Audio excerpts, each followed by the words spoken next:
ಕ್ಷೇತ್ರದ ಚುನಾವಣಾ ಹೊಸ್ತಿಲಿನಲ್ಲಿ ಸಾಕಷ್ಟು ಪ್ರಚಾರದ ಕಾರ್ಯಗಳು ನಡೀತಾ ಇರುತ್ತೆ.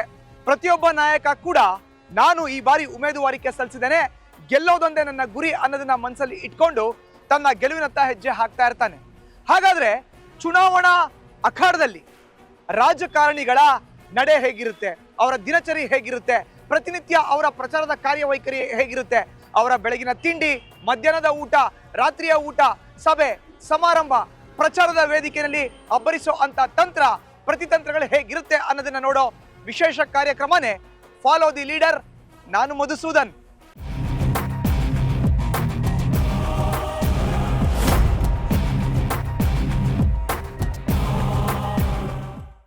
ಇವತ್ತು ನಾನು ಮಾಜಿ ಮುಖ್ಯಮಂತ್ರಿ ಜೊತೆಗೆ ಮಂಡ್ಯ ಲೋಕಸಭಾ ಕ್ಷೇತ್ರದ NDA ಅಭ್ಯರ್ಥಿಯಾಗಿರೋ ಅಂತ HD ಕುಮಾರಸ್ವಾಮಿ ಅವ್ರನ್ನ ಫಾಲೋ ಮಾಡ್ತಾ ಇದ್ದೀನಿ.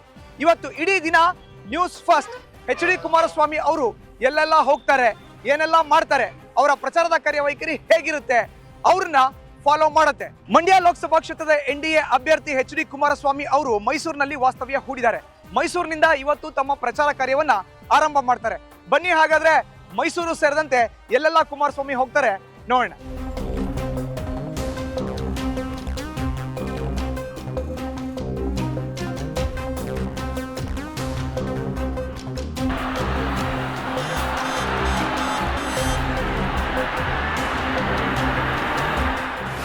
ಕೆರೆಗೋಡು ದೇವಸ್ಥಾನಕ್ಕೆ ಮೊದಲನೇದಾಗಿ ಕುಮಾರಸ್ವಾಮಿ ಅವರು ಬಂದಿರೋ ಅಂತ ನೇರ ದೃಶ್ಯಾವಳಿಗಳನ್ನು ನೋಡ್ತಾ ಇದ್ದೀರಾ. ಈಗ ಬೆಳಿಗ್ಗೆ 9:15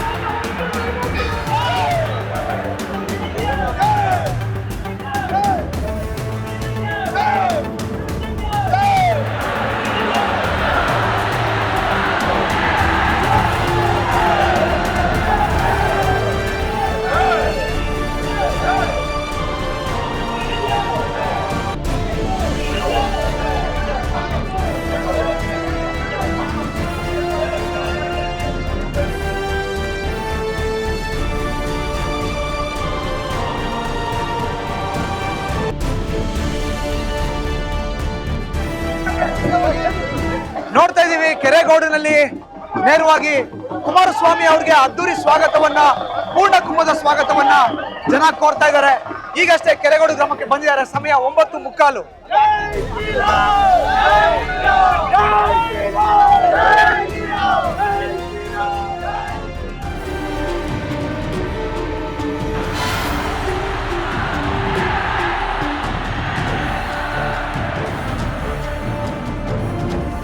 ಮಂಡ್ಯದಲ್ಲಿ ಸಾಕಷ್ಟು ವಿವಾದಕ್ಕೆ ಎಡೆ ಮಾಡಿಕೊಟ್ಟಂತ ಕೆರೆಗೋಡುವಿನ ಆಂಜನೇಯನ ದೇವಸ್ಥಾನದಲ್ಲಿ ಖುದ್ದು ಕುಮಾರಸ್ವಾಮಿ ಅವರು ಈಗಷ್ಟೇ ಪೂಜೆಯನ್ನ ಸಲ್ಲಿಸಿದ್ದಾರೆ. ಬೆಳಗ್ಗೆ 9:15. ವಿವಾದಿತ ಪ್ರದೇಶ ಇದು. ಅಂದ್ರೆ ಒಂದು ಹನುಮ ಧ್ವಜ ವಿಚಾರಕ್ಕೆ ಸಂಬಂಧಪಟ್ಟಂತೆ ಸಾಕಷ್ಟು ಚರ್ಚೆಗಳು ಆದವು, ಸಾಕಷ್ಟು ವಿವಾದಗಳು ಹುಟ್ಟಿದ್ವು. ಆ ಒಂದು ಸ್ಥಳಕ್ಕೆ ಬಂದಿದ್ದಾರೆ. ಇದು ಕೂಡ ಮಂಡ್ಯ ಲೋಕಸಭಾ ಕ್ಷೇತ್ರದ ವ್ಯಾಪ್ತಿಗೆ ಬರುತ್ತೆ. ಈ ಬಾರಿ NDA ಅಭ್ಯರ್ಥಿಯಾಗಿ ಕಣಕ್ಕಿಳಿದಿರೋ ಅಂತ HD ಕುಮಾರಸ್ವಾಮಿ ಅವರು ಬೆಳಗ್ಗೆ ದೇವಾಲಯಕ್ಕೆ ಬಂದು ಪೂಜೆಯನ್ನ ಸಲ್ಲಿಸಿ ಅದಾದ ನಂತರ ಮತವನ್ನ ಯಾಚನೆ ಮಾಡಕ್ಕೆ ಮುಂದಾಗ್ತಾ ಇದ್ದಾರೆ.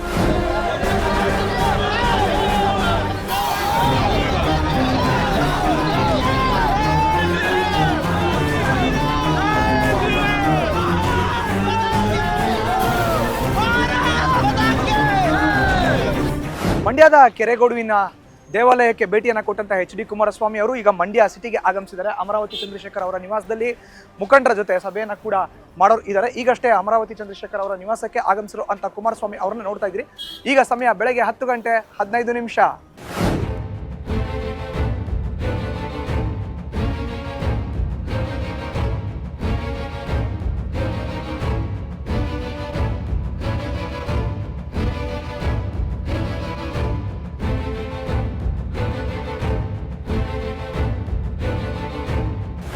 ಇನ್ನು ಈಗಷ್ಟೇ ಖುದ್ದು HD ಕುಮಾರಸ್ವಾಮಿ ಅವ್ರನ್ನ JDS ಯುವ ಘಟಕದ ರಾಜ್ಯಾಧ್ಯಕ್ಷರಾಗಿರೋ ಅಂತ ನಿಖಿಲ್ ಕುಮಾರಸ್ವಾಮಿ ಅವರು ಕೂಡ ಜಾಯ್ನ್ ಆಗಿದ್ದಾರೆ. ಅವ್ರನ್ನ ಮಾತಾಡ್ಸೋಣ.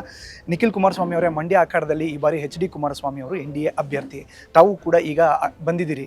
ಹೇಗೆ ಅನ್ನಿಸ್ತಾ ಇದೆ ಇಲ್ಲಿನ ವಾತಾವರಣ ನೋಡ್ತಾ ಇದ್ರೆ? ನಿಮ್ಮ ಫಸ್ಟ್ ರಿಯಾಕ್ಷನ್ ಹೇಳೋದಾದ್ರೆ? ಈಗಾಗಲೇ ಕಳೆದ ಒಂದು ವಾರದಿಂದನೂ ನಿರಂತರವಾಗಿ 2019ರಲ್ಲಿ ಪಕ್ಷದ ಕಾರ್ಯಕರ್ತರುಗಳು ಒಬ್ಬ ಯುವಕನಿಗೆ ಅವಕಾಶ ಮಾಡಿಕೊಟ್ಟಿದ್ರು.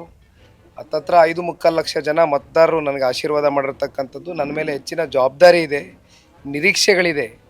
ಹಾಗಾಗಿ ಇವತ್ತು ಮಾನ್ಯ ಕುಮಾರಣ್ಣವರ ಒಬ್ಬ ಪ್ರತಿನಿಧಿಯಾಗಿ ಇವತ್ತು ನಮ್ಮ ಪಕ್ಷದ ಕಾರ್ಯಕರ್ತರ ಜೊತೆಯಲ್ಲಿ ಈಗಾಗಲೇ ಎಲ್ಲ ಕ್ಷೇತ್ರಗಳಲ್ಲೂ ಹೋಬಳಿ ಮಟ್ಟದ ರೂಟ್ಗಳನ್ನ ಈಗಾಗಲೇ ತಯಾರಿ ಮಾಡಿಕೊಂಡು ಹಲವಾರು ಕ್ಷೇತ್ರಗಳು ಕ್ಯಾಂಪೇನಿಂಗ್ ಮುಗಿದಿದೆ.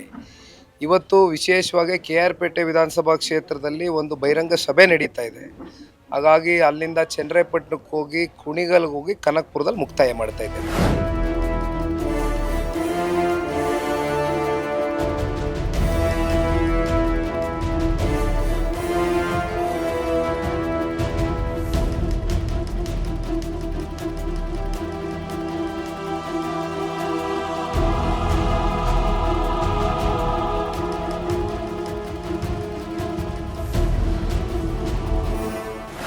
ಬೆಳಗ್ಗೆಯಿಂದ ಕೂಡ ನ್ಯೂಸ್ ಫಸ್ಟ್ ಇವತ್ತು HD ಕುಮಾರಸ್ವಾಮಿ ಅವ್ರ ಜೊತೆ ಇದೆ. ಕುಮಾರಸ್ವಾಮಿ ಅವ್ರನ್ನ ಮಾತಾಡಿಸ್ತೀನಿ. ಕುಮಾರಸ್ವಾಮಿ ಅವರೇ, ಬಹಳ ಆಕ್ಟಿವ್ ಆಗಿ ಮಂಡ್ಯ ಲೋಕಸಭಾ ಕ್ಷೇತ್ರದಲ್ಲಿ ಓಡಾಡ್ತಾ ಇದ್ದೀರಿ. ಜನರ ರೆಸ್ಪಾನ್ಸ್ ಯಾವ ಥರ ಇದೆ ನೀವು ನೋಡೋ ಪ್ರಕಾರ? ಈ ಬಾರಿ ಮಂಡ್ಯದಲ್ಲಿ ಅತ್ಯದ್ಭುತವಾದಂಥ ರೀತಿಯ ಜನರ ಪ್ರತಿಕ್ರಿಯೆಗಳನ್ನು ಕಾಣ್ತಾ ಇದ್ದೇನೆ. ಈ ಒಂದು ಚುನಾವಣೆ ಒಂದು ರೀತಿ ವಿಶೇಷವಾದಂಥ ಚುನಾವಣೆ ನನ್ನ ಅಭಿಪ್ರಾಯದಲ್ಲಿ. ಜಿಲ್ಲೆಯಲ್ಲಿ ಕಾಂಗ್ರೆಸ್ ಪಕ್ಷದ ಬೆಂಬಲಿತರೂ ಸಹ ಇವತ್ತು ಮಂಡ್ಯ ಜಿಲ್ಲೆಗೆ ಕುಮಾರಸ್ವಾಮಿ ಇವತ್ತು ಆಯ್ಕೆ ಮಾಡತಕ್ಕಂಥದ್ದು ಜಿಲ್ಲೆಯ ದೃಷ್ಟಿಯಿಂದ ಒಳ್ಳೆಯ ಒಂದು ಅವಕಾಶ ಇದು ಅಂತಕ್ಕಂಥ ಭಾವನೆ ಕಾಂಗ್ರೆಸ್ನಲ್ಲಿರ್ತಕ್ಕಂಥ ನಾಯಕರುಗಳಲ್ಲೇ ಇದೆ.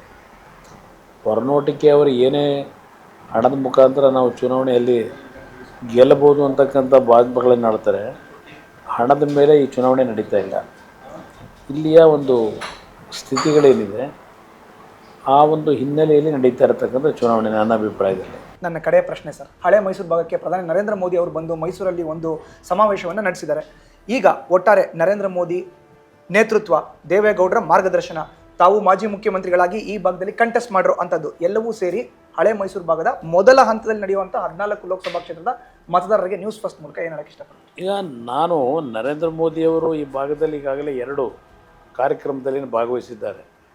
ಅದ್ರ ಜೊತೆಗೆ ಈ ಒಂದು ಮೈತ್ರಿಯ ಒಂದು ಒಡಂಬಡಿಕೆ ಆದಮೇಲೆ ಈ ಭಾಗದಲ್ಲಿ 2 ಪಕ್ಷಗಳ ಕಾರ್ಯಕರ್ತರುಗಳು ಒಂದು ರೀತಿ ಉತ್ಸಾಹದಲ್ಲಿ ಕೆಲಸ ಮಾಡ್ತಾ ಇದ್ದಾರೆ. ನಾನು ನಾಡಿನ ಜನತೆಗೆ, ಅದರಲ್ಲೂ ಈ 14 ಕ್ಷೇತ್ರಗಳ ಜನತೆಗೆ ಮನವಿ ಮಾಡ್ತಕ್ಕಂಥದ್ದು, ಇವತ್ತು ನಮ್ಮ ರಾಜ್ಯದ ನೀರಾವರಿಯ ಕಾರ್ಯಕ್ರಮಗಳಿಂದ ಸ್ಥಗಿತವಾಗಿದೆ. ರೈತರ ಒಂದು ಬರಗಾಲದಲ್ಲಿ ತೊಂದರೆಗೆ ಒಳಗಾಗಿದ್ದಾರೆ. ಇದೆಲ್ಲವನ್ನು ಗಮನಿಸಿದ್ದೇನೆ. ಹಲವಾರು ರೀತಿಯ ಸಂಕಷ್ಟಗಳನ್ನು ಎದುರಿಸ್ತಾ ಇದ್ದೇವೆ.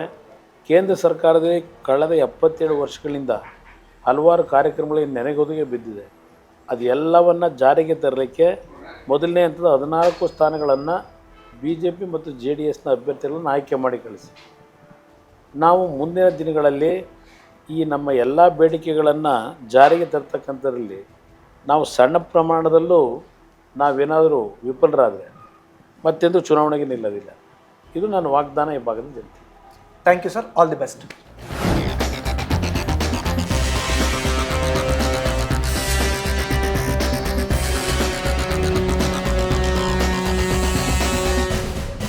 ಮಂಡ್ಯದಿಂದ KR ಪೇಟೆ ಕಡೆ ಪ್ರಯಾಣವನ್ನು ಬೆಳೆಸ್ತಾ ಇದ್ದಾರೆ HD ಕುಮಾರಸ್ವಾಮಿ ಅವರು. KR ಪೇಟೆಯಲ್ಲಿ ಸಮಾವೇಶಕ್ಕೆ ಇನ್ನೇನು ಕೆಲವೇ ನಿಮಿಷಗಳಲ್ಲಿ ಉಪಸ್ಥಿತರಿರ್ತಾರೆ.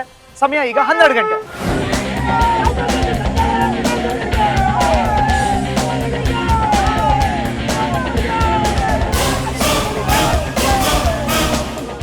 KR ಪೇಟೆ ವಿಧಾನಸಭಾ ಕ್ಷೇತ್ರಕ್ಕೆ ಈಗಷ್ಟೇ HD ಕುಮಾರಸ್ವಾಮಿ ಅವರ ಆಗಮನ ಆಗಿದೆ. ನೋಡ್ತಾ ಇದ್ದೀರಿ, ಬೃಹತ್ ಆದಂತ ಹಾರವನ್ನ HD ಕುಮಾರಸ್ವಾಮಿ ಅವ್ರಿಗೋಸ್ಕರ ಈಗಾಗಲೇ ಸಿದ್ಧಪಡಿಸಲಾಗಿದೆ. ಇನ್ನು ಕುಮಾರಸ್ವಾಮಿ ಅವರು ಸಮಾವೇಶಕ್ಕೆ ಆಗಮಿಸಿದರೆ ಕಾರ್ಯಕರ್ತರನ್ನ ಉದ್ದೇಶಿಸಿ ಕೆಲವೇ ನಿಮಿಷಗಳಲ್ಲಿ ಮಾತನ್ನ ಆಡ್ತಾರೆ. KR ಪೇಟೆ ವಿಧಾನಸಭಾ ಕ್ಷೇತ್ರಕ್ಕೆ HD ಕುಮಾರಸ್ವಾಮಿ ಅವರ ಎಂಟ್ರಿ ಆಗಿದೆ. ಈಗ ಸಮಯ ಮಧ್ಯಾಹ್ನ 1 ಗಂಟೆ. ಅದ್ದೂರಿಯಾಗಿ ಕಾರ್ಯಕರ್ತರು HD ಕುಮಾರಸ್ವಾಮಿ ಅವರ ಸ್ವಾಗತವನ್ನ ಮಾಡ್ತಾ ಇದ್ದಾರೆ.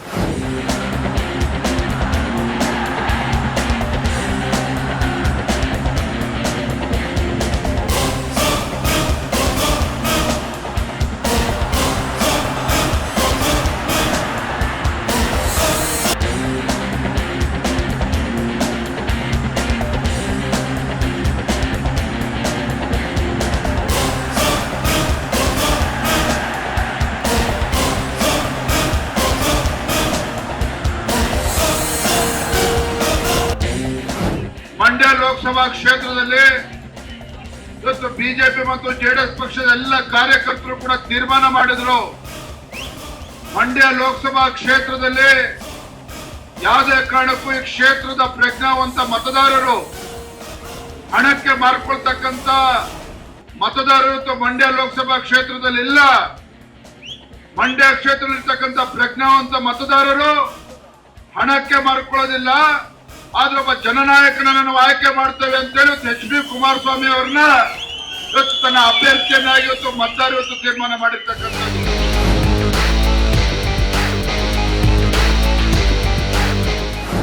ವಿಶೇಷವಾಗಿ ಕೆಆರ್ ಪೇಟೆಯಲ್ಲಿ ದೇವೇಗೌಡರ ಒಂದು ಸುದೀರ್ಘವಾದ ರಾಜಕಾರಣಕ್ಕೆ ಈ ತಾಲೂಕಿನ ಜನತೆ ದೇವೇಗೌಡರಿಗೆ ಕೊಟ್ಟಿರ್ತಕ್ಕಂಥ ಆ ಗೌರವ, ಒಂದು ಪ್ರೀತಿ, ವಿಶ್ವಾಸ ನಮ್ಮ ಕುಟುಂಬ ಬದುಕಿರೋವರೆಗೆ ನಿಮ್ಮಗಳನ್ನ ನಾವು ಮರೆಯತಕ್ಕಂಥದ್ದು ಸಾಧ್ಯವೇ ಇಲ್ಲ. ಮತ್ತೊಂದು ಬಾರಿ ಪ್ರಾರ್ಥನೆ ಮಾಡ್ತೇನೆ, ಇವತ್ತು ಕೆಆರ್ ಪೇಟೆನಲ್ಲಿ ನೀರಿಲ್ಲ ಅಂತ ಏನು ಕೂಗ್ತಾ ಇದ್ದೀರಿ, ಆ ಪರಮಾತ್ಮನ ಒಂದು ಆಶೀರ್ವಾದದಲ್ಲಿ, ಅನುಗ್ರಹದಲ್ಲಿ ಇವತ್ತು ಕೆಆರ್ ಪೇಟೆನಲ್ಲಿ ಮಳೆ ಪ್ರಾರಂಭ ಆಗಲಿ ಅಂತ ಹೇಳಿ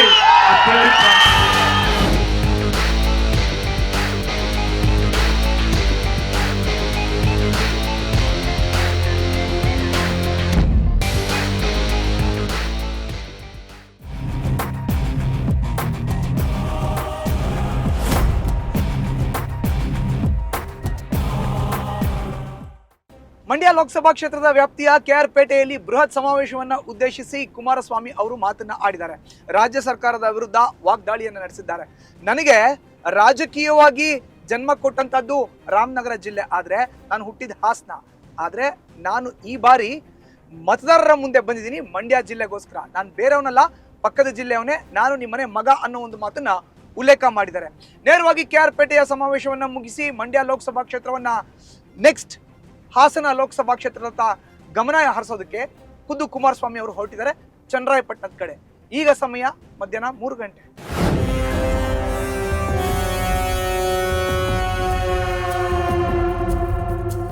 ಇನ್ನು ಮಂಡ್ಯ ಲೋಕಸಭಾ ಕ್ಷೇತ್ರವನ್ನ ಮುಗಿಸಿ ಹಾಸನದತ್ತ ಎಚ್ ಡಿ ಕುಮಾರಸ್ವಾಮಿ ಅವರ ಆಗಮನ ಆಗಿದೆ. ಈಗ ಸಮಯ 3 ಗಂಟೆ 15 ನಿಮಿಷ. ನೇರವಾಗಿ ಚನ್ನರಾಯಪಟ್ಟಣದ ಪ್ರಮುಖ ರಸ್ತೆಯಲ್ಲಿ ಎಚ್ ಡಿ ಕುಮಾರಸ್ವಾಮಿ ಅವರು ಸಾಗ್ತಾ ಇದ್ದಾರೆ. ಸಾವಿರಾರು ಮಂದಿ ಕಾರ್ಯಕರ್ತರು ಅವ್ರನ್ನ ಅದ್ದೂರಿಯಾಗಿ ಸ್ವಾಗತವನ್ನ ಮಾಡ್ತಾರೋ ಅಂತ ದೃಶ್ಯವನ್ನ ನೋಡ್ತಾ ಇದ್ದೀರಿ.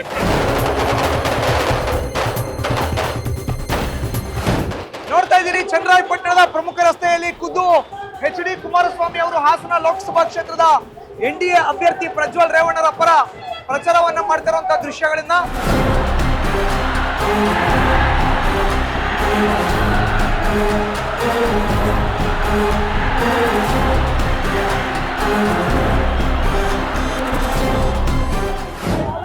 ಮಾಜಿ ಸಚಿವರಾಗಿರುವಂತಹ ಎಚ್ ಡಿ ರೇವಣ್ಣ ಅವರು ನಮ್ಮ ಜೊತೆ ಇದ್ದಾರೆ. ರೇವಣ್ಣ ಅವರ ಇವತ್ತು ಚನ್ನರಾಯಪಟ್ಟಣದಲ್ಲಿ ಬೃಹತ್ ರೋಡ್ ಶೋ ಪ್ರಜ್ವಲ್ ರೇವಣ್ಣರ ಪರ ಕುಮಾರಸ್ವಾಮಿ ಅವರು ಬಂದಿದ್ದಾರೆ. ಏನ್ ಹೇಳಕ್ ಇಷ್ಟಪಡ್ತೀರಿ? ಇವತ್ತು ಈ ಜಿಲ್ಲೆಯ ಜನ ಬೇರೆ ಕಾಂಗ್ರೆಸ್ ಪಕ್ಷದ 11 ತಿಂಗಳ ಆಡಳಿತ ಅದರ ವಿರುದ್ಧ ಇದ್ದು ಇವತ್ತು ಲಕ್ಷಾಂತರ ಜನ ಬರ್ತಾ ಇದ್ದಾರೆ. ಸರ್, ಇವತ್ತು ಇಂಥ ಅದ್ದೂರಿ ಪ್ರಚಾರ ಪ್ರಜ್ವಲ್ ರೇವಣ್ಣರ ಪರ ಎಷ್ಟು ಪ್ಲಸ್ ಕುಮಾರಣ್ಣ ಅವರು ಬಂದಿರೋದ್ರಿಂದ ಕುಮಾರಣ್ಣರು ಬಂದಿರೋದ್ರಿಂದ ಇವತ್ತು ರೈತಾಪಿ ಜನ ಕುಮಾರಣ್ಣ ಈ ಜಿಲ್ಲೆ ಕೊಟ್ಟಂತ ಕೊಡುಗೆ ರೈತರಿಗೆ 25,000 ಕೋಟಿ ಸಾಲ ಜಿಲ್ಲಾ ಬ್ಯಾಂಕ್, ನ್ಯಾಷನಲೈಸ್ ಬ್ಯಾಂಕಿಂದ 2,500 ಕೋಟಿ ಬ್ಯಾಂಕ್ ಸಾಲ ಇವತ್ತು ಕುಮಾರಣ್ಣ ಕಾಲದಲ್ಲಿ ಇಂಧನ ಇಲಾಖೆ ಇರ್ಬೋದು ಅಥವಾ ಶಿಕ್ಷಣ ಇಲಾಖೆ ಕ್ರಾಂತಿಕಾರಿ ಬದಲಾವಣೆ ಮಾಡಿದ್ರೆ ಯಾರ್ಯಾರು ಮುಖ್ಯಮಂತ್ರಿ ಈ ರಾಜ್ಯದಲ್ಲಿ ಕುಮಾರಣ್ಣ.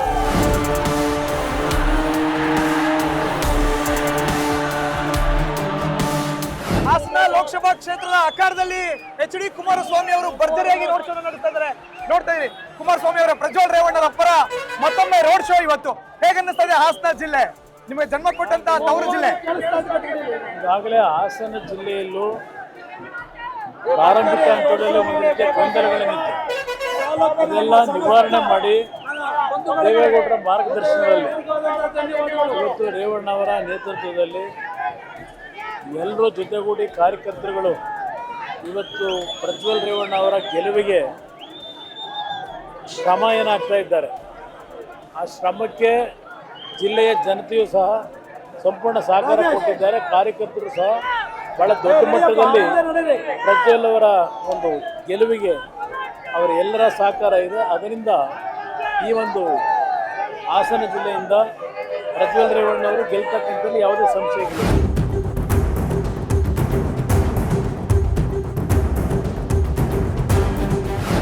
ಚನ್ನರಾಯಪಟ್ಟಣದ ಜನತೆ ಬಹುಶಃ ದೇವೇಗೌಡರ ರಾಜಕೀಯ ಜೀವನದಲ್ಲಿ ಬಹಳ ದೊಡ್ಡ ಮಟ್ಟದಲ್ಲಿ ದೇವೇಗೌಡರಿಗೆ ಬೆಂಬಲ ಕೊಟ್ಟಂಥ ತಾಲೂಕು ಹಾಸನ ಜಿಲ್ಲೆಯಲ್ಲಿ ಇರ್ತಕ್ಕಂಥದ್ದೇನಿದೆ, ಇದು ಪ್ರಥಮ ಸ್ಥಾನದಲ್ಲಿ ದೇವೇಗೌಡರ ಕಷ್ಟ ಸುಖದಲ್ಲಿ ಅವರನ್ನು ಬೆಳೆಸಿರ್ತಕ್ಕಂಥ ಎಲ್ಲ ನನ್ನ ತಂದೆ ತಾಯಂದಿರು, ನಿಮ್ಮ ಶಕ್ತಿನೇ ದೇವೇಗೌಡರ ಶಕ್ತಿ. ಹಿಂದಿನ ನಾವು ಸಣ್ಣ ಮಕ್ಕಳಿದ್ದಾಗ ಇಲ್ಲಿಯ ರಾಜಕಾರಣ ನೋಡಿದ್ದೇವೆ. ಅವತ್ತೂ ಸಹ ಅವತ್ತಿನ ರಾಜಕಾರಣವನ್ನು ನಾವು ಸಣ್ಣ ಮಕ್ಕಳಾಗಿ ಗಮನಿಸಿದ್ದೇವೆ.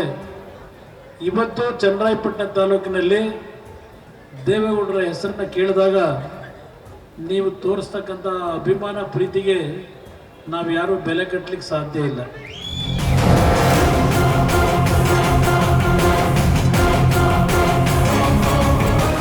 ಸಮಯ ಸಂಜೆ 5:15 ಆಗ್ತಾ ಇದೆ.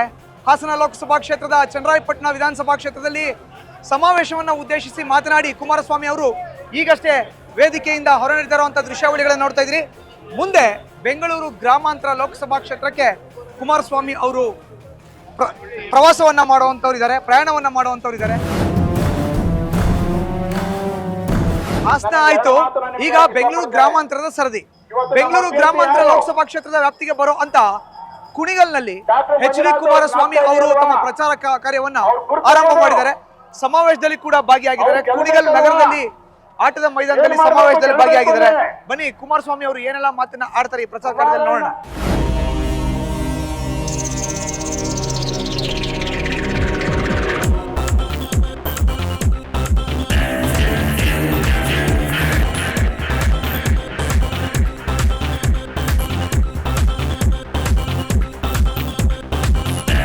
ನಮ್ಮ ಭವಿಷ್ಯದ ವಿಚಾರದಲ್ಲಾಗ್ಲಿ ನಮಗೆ ಪ್ರಬಲವಾದಂತ ಒಂದು ಶಕ್ತಿ ಅದೇ ನಮ್ಮ ಕುಮಾರಣ್ಣ ಅಂತ ಹೇಳಕ್ಕೆ ಇಷ್ಟಪಡ್ತೀನಿ.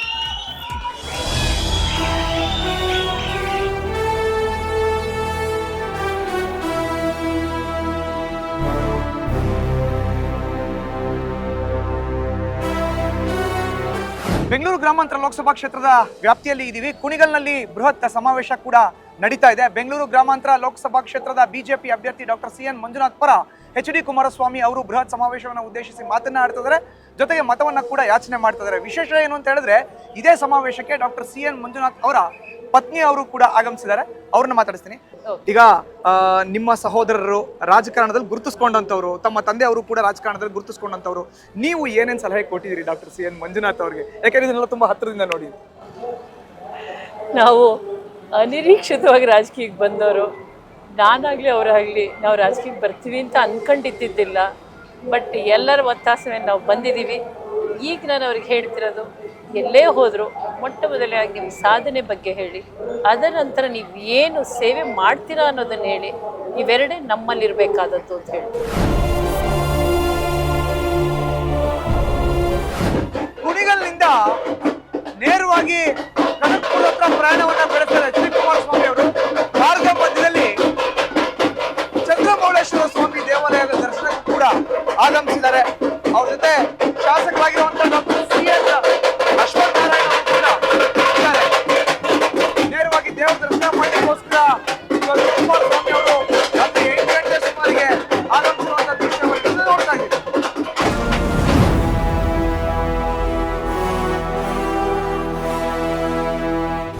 ಈಗ ಸಮಯ 9 ಗಂಟೆ. ಬೆಂಗಳೂರು ಗ್ರಾಮಾಂತರ ಲೋಕಸಭಾ ಕ್ಷೇತ್ರದ ಕನಕಪುರ ವಿಧಾನಸಭಾ ಕ್ಷೇತ್ರಕ್ಕೆ ಆಗಮಿಸಿದೀವಿ. ಕನಕಪುರದಲ್ಲಿ ಬೃಹತ್ ಸಮಾವೇಶವನ್ನ ಉದ್ದೇಶಿಸಿ ಕುಮಾರಸ್ವಾಮಿ ಅವರು ಮಾತನ್ನ ಆಡೋ ಇದ್ದಾರೆ. ಬೃಹತ್ ವೇದಿಕೆಗೆ ಕೂಡ ನೇರವಾಗಿ ಅವರು ಈಗಾಗಲೇ ತೆರಳಿದ್ದಾರೆ. ಸಮಯ ರಾತ್ರಿ 9 ಗಂಟೆ. ಜನ ಹೆಚ್ಚಾಗಿ ಕುಮಾರಸ್ವಾಮಿ ಅವ್ರನ್ನ ಆಗಮನಕ್ಕೋಸ್ಕರ ಕಾಯ್ತಾ ಇದ್ರು. ಆ ದೃಶ್ಯಾವಳಿಗಳನ್ನ ನೋಡ್ತಾ ಇದ್ದೀರಿ.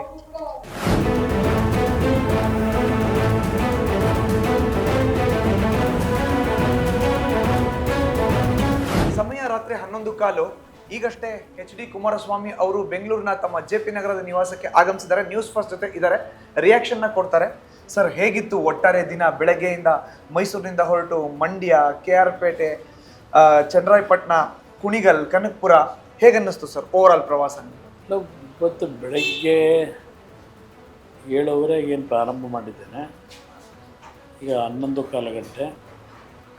ಎಲ್ಲ ಕಡೆ ಅತ್ಯದ್ಭುತವಾದಂಥ ರೀತಿಯ ರೆಸ್ಪಾನ್ಸ್. ಪ್ರತಿಯೊಂದು ವಿಧಾನಸಭಾ ಕ್ಷೇತ್ರದಲ್ಲೂ ಸಭೆಗಳು ಒಂದಕ್ಕಿಂತ ಒಂದು ದೊಡ್ಡ ಮಟ್ಟದಲ್ಲಿ ನಡೆದಂಥದ್ದು ನೀವು ನೋಡಿದ್ರಿ. ಜನಗಳಲ್ಲಿ ಅಭಿಪ್ರಾಯವೂ ಸಹ ನಮ್ಮ ಪರವಾದಂಥ ಒಲವು ನಾವು ಕಾಣ್ತಾ ಇದ್ದೇವೆ. ಸರ್, ಕಡೆ ಸಮಾವೇಶದಲ್ಲಿ ಆದಾಗ HD ದೇವೇಗೌಡರು ಕೂಡ ಕೂತಿದ್ರು. 10 ಗಂಟೆಗೆ ಕಾರ್ಯಕ್ರಮ ಮುಗೀತು. ಈ ಇಳಿ ವಯಸ್ಸಿನಲ್ಲೂ ಕೂತು ಅವ್ರನ್ನ ನೋಡೋ ಅಂಥ ಸಂದರ್ಭದಲ್ಲಿ ನಿಮ್ಗೆ ಹೇಗೆ ಸ್ಫೂರ್ತಿ ಬರುತ್ತೆ ಸರ್? ಈ ವಯಸ್ಸಿನಲ್ಲೂ ಅವರಲ್ಲಿರ್ತಕ್ಕಂಥ ಒಂದು ಹೋರಾಟದ ಕಿಚ್ಚೇನಿದೆ, ನಾವೆಲ್ಲ ತಲೆ ತಗ್ಗಿಸ್ಬೇಕಂತ ರೀತಿಯ ಒಂದು ವಾತಾವರಣ, ಅವರ ಒಂದು ಕಿಚ್ಚು, ಹೋರಾಟದ ಕಿಚ್ಚು ಈ ವಯಸ್ಸಿನಲ್ಲೂ ನಾವೇನು ನೋಡ್ತೀವಿ. ಅದೇ ನಮಗೆ ಈ ರೀತಿ ದಿನಕ್ಕೆ 10-12 ಗಂಟೆ ನಿರಂತರವಾದಂಥ ಶ್ರಮ ಆಗ್ತಕ್ಕಂಥದ್ದು ಅವರಿಂದ ನಮಗೆ ರಕ್ತಗತವಾಗಿ ಬಂದಿದೆ. ಸರ್, ನನ್ನ ಕಡೆ ಪ್ರಶ್ನೆ, ಏಪ್ರಿಲ್ 26ನೇ ತಾರೀಕು ಮತದಾನ ರಾಜ್ಯದಲ್ಲಿ 14 ಕ್ಷೇತ್ರಗಳಿಗೆ, ಮೇ 7ನೇ ತಾರೀಕು 2ನೇ ಹಂತದ ಮತದಾನ 14 ಕ್ಷೇತ್ರಗಳಿಗೆ.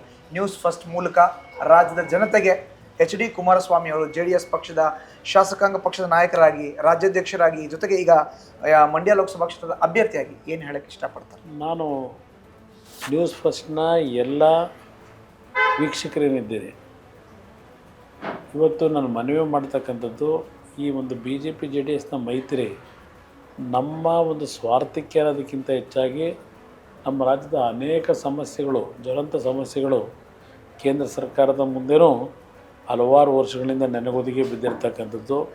ಮತ್ತು ಇತ್ತೀಚೆಗೆ ಹಲವಾರು ರೀತಿಯ ಭಿನ್ನಾಭಿಪ್ರಾಯಗಳು, ಅನುಮಾನಗಳು, ಆಕ್ರೋಶದ ಮಾತುಗಳು ಇದೆಲ್ಲ ಏನು ಕಾಣ್ತಾ ಇದ್ದೇವೆ. ನನಗೆ ಬೇಕಾಗಿರ್ತಕ್ಕಂಥದ್ದು ನಮ್ಮ ನಾಡಿನ ನಿಜವಾದಂಥ ಜ್ವಲಂತ ಸಮಸ್ಯೆಗಳು, ನಮ್ಮ ಆ ಸಂವಿಧಾನ ಇರ್ತಕ್ಕಂಥ ಹಕ್ಕುಗಳನ್ನು ಪಡೆಯತಕ್ಕಂಥದ್ರಲ್ಲಿ ನಾವೇನು ಎಡವಿದ್ದೇವೆ ಅದೆಲ್ಲವನ್ನು ಸರಿಪಡಿಸ್ತಕ್ಕಂಥದ್ದಕ್ಕೆ ಒಂದು ಅವಕಾಶ. ಮುಂದಿನ 5 ವರ್ಷ ಇವತ್ತು BJP ಮತ್ತು JDSನ 28ಕ್ಕೆ 28 ಅಭ್ಯರ್ಥಿಗಳಿಗೆ ನೀವು ಆಶೀರ್ವಾದ ಮಾಡಿ ಒಂದು ಅವಕಾಶವನ್ನು ನಮಗೆ ಇವತ್ತು ನಾಡಿನ ಜನತೆ ನೀಡಿದರೆ ಈ ಎಲ್ಲ ಜ್ವಲಂತ ಸಮಸ್ಯೆಗಳಿಗೆ ಒಂದು ಸಕಾರಾತ್ಮಕವಾದಂಥ ತೀರ್ಮಾನಗಳನ್ನು ಕೇಂದ್ರ ಸರ್ಕಾರದಿಂದ ತರಲಿಕ್ಕೆ ಪ್ರಯತ್ನ ಪಡ್ತೀವಿ. Thank you sir. Good night. Good night. ನೋಡಿದ್ರಲ್ಲ, ಇದೇ ಈ ಹೊತ್ತಿನ ಫಾಲೋ ದ ಲೀಡರ್ ವಿಶೇಷ. ಒಬ್ಬ ನಾಯಕನಾದವನು ಚುನಾವಣಾ ಹೊಸ್ತಿಲಿನಲ್ಲಿ ಯಾವ ರೀತಿ ತನ್ನ ಪ್ರಚಾರ ಕಾರ್ಯವನ್ನು ಮಾಡ್ತಾನೆ ಅನ್ನೋದನ್ನ ಬೆಳಗ್ಗೆ 8 ಗಂಟೆಯಿಂದ ರಾತ್ರಿ 11:15 ತನಕ ನಿರಂತರವಾಗಿ ತನ್ನನ್ನು ತಾನು ಚುನಾವಣಾ ಅಖಾಡದಲ್ಲಿ ತೊಡಗಿಸ್ಕೊಂಡಿದ್ದಾನೆ. ಕ್ಯಾಮ್ರಾ ಪರ್ಸನ್ ಮಂಜು ಹೊಸಕೋಟೆ ಜೊತೆ ಮಧುಸೂದನ್, ನ್ಯೂಸ್ ಫಸ್ಟ್ ಕನ್ನಡ, ಬೆಂಗಳೂರು.